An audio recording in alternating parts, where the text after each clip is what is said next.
認知衰退係隨年齡增長常見嘅現象，但係透過持續腦部刺激、良好社交互動、均衡飲食同有效控制慢性病，可以減緩退化速度。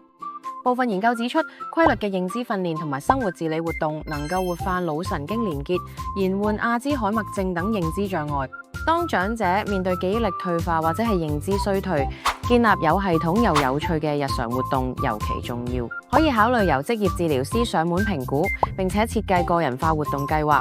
令到 OTA 助理或者係外傭可以根據指引喺屋企或者公園同長者互動，例如簡單體能訓練、閱讀、書寫或者係社交活動，既能夠刺激腦部活動，又能夠豐富日常生活。Care Club 萬恩提供由專業醫護團隊支援嘅上門護理以及外傭服務，根據長者嘅身心狀況制定合適嘅照顧計劃，配合 CCSV 政府資助計劃，能夠進一步減輕照顧者嘅經濟壓力，俾屋企人安心喺屋企延續照顧，長者亦都係能夠喺熟悉環境中維持健康有尊嚴嘅生活。